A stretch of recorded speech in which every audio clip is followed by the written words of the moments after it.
Hi guys, so I thought that I would do something crazy and film a video every day of IBD Awareness Week. And what a better place to film than my bathroom. We spend most of the time here anyway, so why not? I just want to talk a little bit about my story. I don't even know where to begin.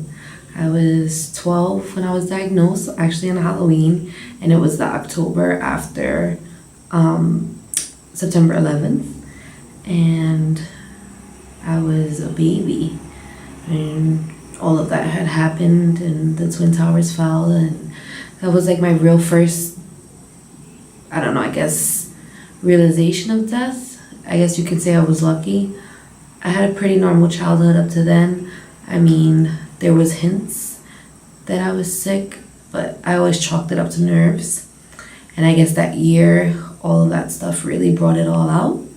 So they took me to the hospital and we did colonoscopies and endoscopies and all that good stuff. And then I was put on a lot of medicine for a 12-year-old. I went down to about 72 pounds, and then they put me on prednisone, which you all know what that does. It gives you moon face, and I went up to, I want to say 200 pounds, which can be really hard for a younger girl, especially going through puberty and not knowing what was going on with your body and why you were the chosen one.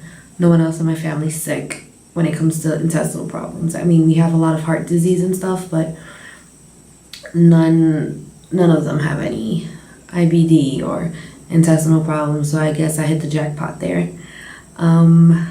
Let's see. At the age, I want to say I was good for like 8th grade because they had me on steroids for a really long time. Then I started high school, and I went to high school 2 blocks away from my hospital just in case anything happened, which it did. I want to say throughout my high school 4 years, I went to the hospital, stood in the hospital for 4 times maybe. And, you know, hospital stays are hospital stays, excruciating pain and nothing to numb it, and constant bathroom runs and things like that. But my family and my friends were always there. I had a million balloons, which makes me so excited. I'd rather balloons than stuffed animals in some cases. I don't know why. I just feel like balloons make me happier. Met a lot of people, got really friendly with the pediatric place. Actual funny story, when I was admitted one time and a math teacher faxed me all my homework and still failed me for not being in class. But, you know, shout out to him, wherever you are. Don't even remember your name because I still can't stand you. Yeah, and then just things are blurred. It's just hospital stay after prednisone, after hospital stay, after being sick, and then not being happy. And I went from one hospital to another, and it was just a lot building up. I've had a lot of hospital stays and a lot of flare-ups, but I want to say my worst one was when I was 21. It was my 21st birthday, and I was planning everything, and I was so excited. And you know, we rented a center, and like everybody was ready, and I was excited, and I could not stop throwing up for the life of me. 4 days prior to my birthday party, I was throwing up. I was, you know, going to the bathroom all the time, and you know, I was just like in pain. And my friends actually pointed out to me that my stomach was bloated. And I was like, all right, I know I'm in a flare. Everything's paid for. Nothing's going to stop me. So I go to this party. I have an amazing time. My family made it awesome. I looked great. I was really skinny because, you know, I didn't eat anything for like a week because I was sick.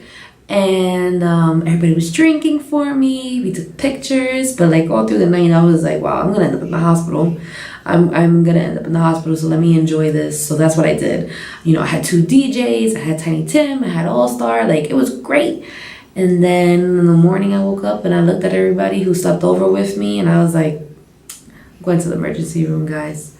And my mom came and we left, and I was in the emergency room a whole day. They gave me morphine, which gave me an allergic reaction, which then they gave me Benadryl. And while I was exhausted and ready to go to sleep because I was so drugged up, they wanted me to drink a barium. Now, all of my IBDers know what a barium is, so you know when they're gonna do, you know, the x-rays and things like that, so they can see, and you know, they do the contrast.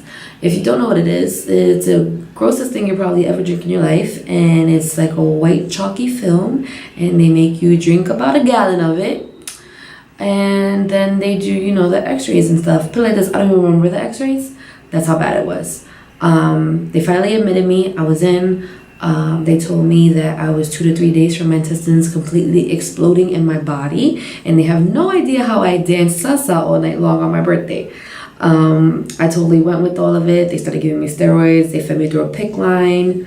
I had everything going on, but you know, they never brought up surgery to me. They never brought up Remicade. They never did any of that for me.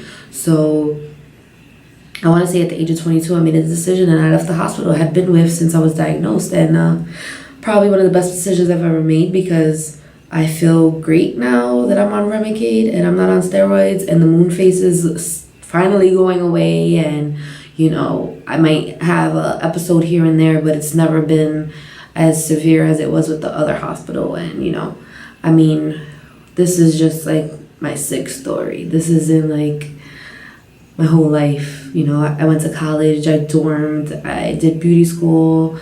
You know, I'm working for Dry Bar now. I've worked for Inglot. I have great friends, but I just really wanted you to know, like, I guess not the highlights, but the ups and downs of having colitis and being an adolescent woman. And I just want you guys to know that, you know, even when it gets bad, it does get better.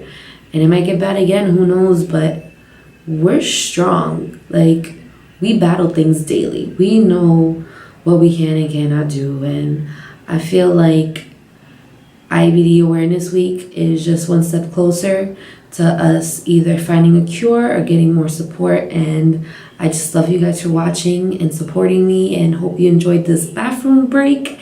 And leave your messages and comments. Don't forget to like and share. Thank you guys so much. Remember, I'm gonna post a video every day. Hopefully, I'm gonna try to encourage me. Okay, bye.